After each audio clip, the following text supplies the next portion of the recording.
Hey guys, मेरा नाम mystery और आप देख रहे हैं Wait for it. Wait for it. Exploding food. Welcome to this new video जहां हम बात करेंगे कि क्या कैप्टन मार्वल है मोस्ट पावरफुल कैरेक्टर। राइटर्स के बाद क्या अब स्ट्राइक से उठेंगे एक्टर? नहीं उठेंगे। अरे उठना पड़ेगा तुम लोगों को। And why Kingpin is a great protector. यहाँ ऐसी ही खबरों का सीधा प्रसारण किया जाएगा, तो अगर आप एक रियल सुपर हीरो फैन हो तो आपको अपना काम पता ही है। वीडियो को एंड तक देखना है और सब्सक्राइब बटन को भी क्लिक कर देना है ताकि आप आने वाली कोई भी अपडेट मिस ना कर दें। सो बिना किसी देरी के here it goes।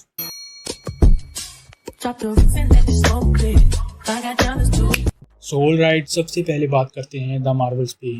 तो कुछ ट्रस्टेड इनसाइडर्स ने ये रिवील किया है कि इस मूवी में हमें मेरी कैप्टन मार्वल अपनी बाइनरी फॉर्म में देखने को मिलेगी। ओके, इसे समझाने के लिए मैं आपको कॉमिक्स की एक स्टोरी लाइन सुनाता हूँ। तो एक्चुअली होता ये है कि कॉमिक्स में एक इंसिडेंट में जब कुछ एलियंस जिन्हें द ब्रूड कहा गया है वो कैरल डैनवर्स को किडनैप करते हैं और उस पर काफ़ी एक्सपेरिमेंट्स करते हैं, बट बाद में ये रिवील होता है कि इन एक्सपेरिमेंट से कैरल डैनवर्स के पास कॉस्मिक पावर्स को अब्जॉर्ब करने की स्ट्रेंथ आ गई है और अब वो अनलिमिटेड लाइट और रेडिएशन एनर्जी को यूज कर सकती है। इसके बाद ही वो अपनी इस न्यू फॉर्म को बाइनरी कहने लगती है। सो हाँ, इस मूवी में शायद ये हो सकता है कि बार बार अपनी पावर्स को यूज करने के बाद जब लास्ट में all of this three beauties will manage to solve the problem of exchanging places, तो मेरी कैप्टन मार्वल के पास काफ़ी ज़्यादा एनर्जी होगी और वो अपनी इस फॉर्म को बाइनरी का नाम देगी।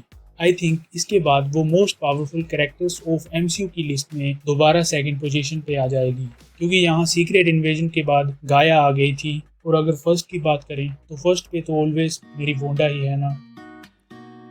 तो ये मूवी 10 नवंबर को थिएटर्स में रिलीज होने वाली है, इंक्लूडिंग चाइना, क्योंकि चाइना के लिए इसका एक पोस्टर रिलीज किया गया है जिससे दो इंटरेस्टिंग डिटेल्स सामने आई हैं। पहली तो ये कि इसका नाम कैप्टन मार्वल 2 ही लिखा है। दूसरा ये है कि इस पोस्टर को गौर से देखने पर यहाँ एक प्लैनेट दिखाई देता है जो कोलैप्स होने वाला है। कुछ लीक्स के अकॉर्डिंग मूवी की विलन डार्विन इन कंगनों को यूज करके पोर्टल खोलेगी ताकि वो एक प्लैनेट के नेचुरल रिसोर्सेज को दूसरे प्लैनेट पे ले जा सके, बट इसी के दौरान वो एक इनकर्जन भी खोल देती है।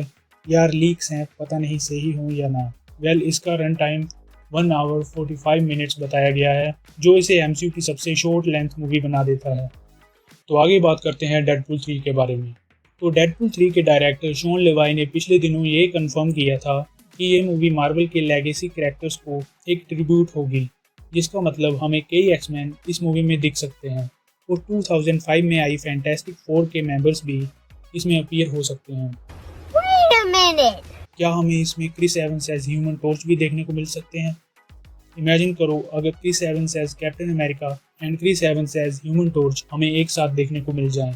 That will be so wild. Language.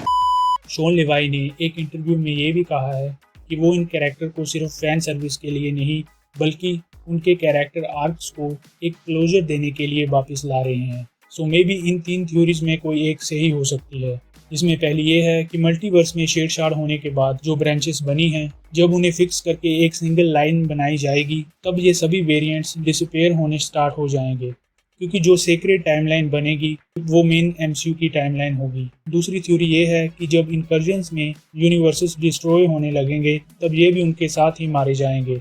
And तीसरी और लास्ट थ्योरी, जो कि काफ़ी वाइल्ड है, वो ये है कि शायद कोई एक इविल वेरिएंट आके 1 by 1 इन सभी वेरिएंट्स को मिटा देगा। Yes, you heard it right. May be comics की तरह Deadpool will kill all of them just to make all things right. Have you seen this man? पर ये काफ़ी खतरनाक प्लॉट है जो शायद ही हमें कभी मूवीज में देखने को मिले। ओके, नेक्स्ट बात करें रोटन टोमेटोज की, तो ये फिर सुर्खियों में आ गया है। पिछले दिनों इस वेबसाइट पर ब्राइब लेके मूवीज के पॉजिटिव रिव्यूज डालने की एक्यूजेशंस लगाई गई थी, बट दिस टाइम ये रिवील हुआ है कि स्टूडियोज अपनी मूवीज के पॉजिटिव रिव्यूज के लिए सीधे वेबसाइट ओनर्स के पास नहीं बल्कि इस वेबसाइट पे रिव्यूज डालने वाले कुछ क्रिटिक्स के पास जाते थे, जो कुछ डॉलर्स के लिए कई मूवीज के बारे में अच्छा लिख देते थे। और सिर्फ इस वेबसाइट पे नहीं बल्कि अपने इंडिविजुअल ट्विटर और इंस्टाग्राम अकाउंट्स पे भी वो ऐसे ही पॉजिटिव रिव्यूज डाल देते थे। अच्छा, तो इसीलिए कैप्टन मार्वल और शी हल्क को इतनी ज़्यादा रेटिंग मिली है। क्या क्या कहना क्या चाह रहे हैं भाई आप? तो गोल्डन ग्लोब, जो हॉलीवुड का एक काफ़ी प्रेस्टिजियस अवार्ड है, उन्होंने ये अनाउंस किया है कि वो इन अवार्ड्स में कुछ न्यू कैटेगरीज ऐड कर रहे हैं, जो हैं best cinematic and box office achievement in motion pictures और best stand up comedian on television. जहां बॉक्स ऑफिस वाली कैटेगरी में वही मूवीज नॉमिनेट हो सकती हैं जो वर्ल्ड वाइड $150 मिलियन का बिजनेस कर चुकी हैं, मतलब मार्वल की ऑलमोस्ट हर मूवी। Goddamn right.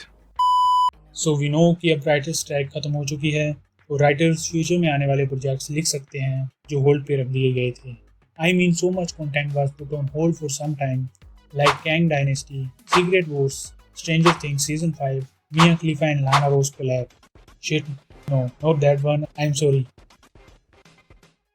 तो काफ़ी बातें हो रही थी कि राइटर्स स्ट्राइक को ज्वाइन करके भी अपने घर पर कुछ प्रोजेक्ट्स लिख रहे थे, और अब रिपोर्ट्स ये आ रही हैं कि उन्होंने अपनी स्क्रिप्ट्स को बेचना स्टार्ट कर दिया है, बट अब वो स्टूडियोज से काफ़ी हैवी प्राइस मांग रहे हैं।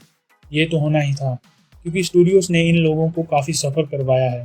सो राइटर्स एंड स्क्रीन राइटर्स के बीच हुए एग्रीमेंट से कुछ डिटेल्स सामने आई हैं, जैसे कि पहला ये कि अगले 3 सालों तक स्क्रीन राइटर्स बेफिक्र अपना काम कर सकते हैं और उनकी जगह कोई AI नहीं लेगा।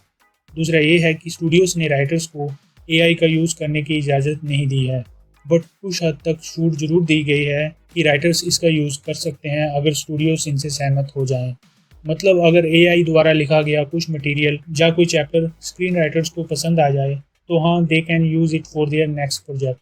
एंड AI द्वारा जनरेट किया गया मटेरियल कॉपीराइट के लिए रजिस्टर नहीं होगा, ऑब्वियसली, बिकॉज हमें पता ही है कि आर्टिफिशियल इंटेलिजेंस इंटरनेट से ऑलरेडी एग्जिस्ट करने वाला मटेरियल इधर उधर मर्ज करके दिखा देगा। तीसरी डिटेल ये है कि स्टूडियो अपने AI को ट्रेन करने के लिए ह्यूमन स्क्रिप्ट राइटर का यूज़ नहीं करेंगे, क्योंकि ये बिल्कुल एक बच्चे के हाथ में चाकू देने की तरह होगा, क्योंकि ऐसा करने पर राइटर्स उन्हीं AI का यूज़ करके अपना काम करवा सकते हैं। इस एग्रीमेंट की फोर्थ और लास्ट डिटेल ये है कि स्टूडियोज को अपने स्ट्रीमिंग प्लेटफॉर्म के नंबर्स को एकदम साफ साफ राइटर्स को बताना होगा। फॉर एग्जांपल, अमेज़ॉन प्राइम को मिस्टर रोबोट के राइटर को हर मंथ ये दिखाना होगा कि कितनी बार इसे प्लेटफॉर्म पर लोग देख रहे हैं, ताकि वो ये डिसाइड कर सकें कि उनको बराबर पैसा मिल रहा है या नहीं। Okay, this last proposal will surely a kick in the balls of the studios. कई स्टूडियोज ने अपने प्रोजेक्ट्स पर काम शुरू भी कर दिया है, जहां HBO सिर्फ अपने running successful shows like the last of us, euphoria और वाइट लोटस के नेक्स्ट सीजन बना रहा है, क्योंकि वो कोई न्यू ओरिजिनल कंटेंट बना के उसके ना चलने का रिस्क नहीं उठा सकते। ये ठीक ही है, क्योंकि हम दोबारा द आइडल जैसे नाइटमेयर को नहीं देखना चाहते। सो हमें आगे आने वाले लंबे समय तक कई सीक्वल्स पर सीक्वल्स ही देखने को मिलेंगे, जब तक स्टूडियोज उस लॉस को रिकवर ना कर लें जो स्ट्राइक्स के कारण हुआ है। बट आपको एंटरटेनमेंट की कोई कमी नहीं होगी, क्योंकि इस चैनल पर आपको ऐसा मनोरंजन मिलता रहेगा। इसलिए कहता हूँ सब्सक्राइब ज़रूर कर लो अगर ज़िंदगी में खुश रहना है। आगे बात करें मार्वल की अगले साल आने वाली सीरीज़ एको के बारे में, तो इसका एक लीक सोशल मीडिया पे काफ़ी घूम रहा है, जो कि एक सीन का कंटिन्यूशन है। आपने होकाई में रोनिन को माया लोपेज के फादर को मारते हुए देखा ही था, और जब वो अपनी आखिरी सांसें ले रहा था तो वहाँ उसके लास्ट मोमेंट्स पे माया मौजूद होती है। तो ये जो लीक आया है ये उसी सीन का कंटिन्यूशन है, जहाँ जब माया अपने फादर को लास्ट गुड बाय कह रही होती है तभी वहाँ पुलिस आ जाती है और उसे अरेस्ट करने की कोशिश करती है। लेकिन इस सीन में ये दिखाया गया है कि उसे रेस्क्यू करने के लिए वहाँ किंग पिन अपने कुछ साथियों के साथ आ जाता है और पुलिस को ये कन्विंस करवा देता है कि ये मर्डर माया ने नहीं बल्कि किसी और ने किया है। सो ये सीरीज़ अगले साल आने वाली है और इसमें हमें डेयरडेविल और किंग पिन दोनों दोबारा देखने को मिलेंगे, बट इस बार वो नेटफ्लिक्स की नहीं बल्कि डिज्नी की छत्रछाया के नीचे होंगे। तो अपनी एक्सपेक्टेशंस को कंट्रोल में रखना, क्योंकि Disney never disappoints in disappointing us. Moving on to the next one, कि ओशन गेट सबमरीन ट्रेजेडी पर एक मूवी बनाई जा रही है। If you don't know about this, then 5 लोग टाइटैनिक के रिमेन्स को ढूंढने के लिए ऑलमोस्ट 400 फीट की गहराई में गए थे, बट सभी मारे गए थे। तो इस इंसिडेंट से इंस्पायर्ड होकर ये मूवी बनाई जा रही है। इस मूवी को अभी डायरेक्टर तो नहीं मिला, पर ये डेवलपमेंट में है और इसमें हमें इस इंसिडेंट के बारे में ब्रीफली दिखाया जाएगा। पर क्या पता एंडिंग चेंज करके वो डोमिनिक टोरेटो को अपनी 1970 डोज चार्जर RT में उन्हें बचाने के लिए भेज दें। So that's all for today.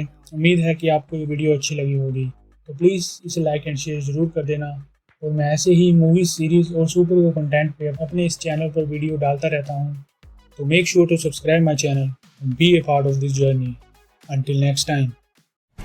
Thanks! Love you!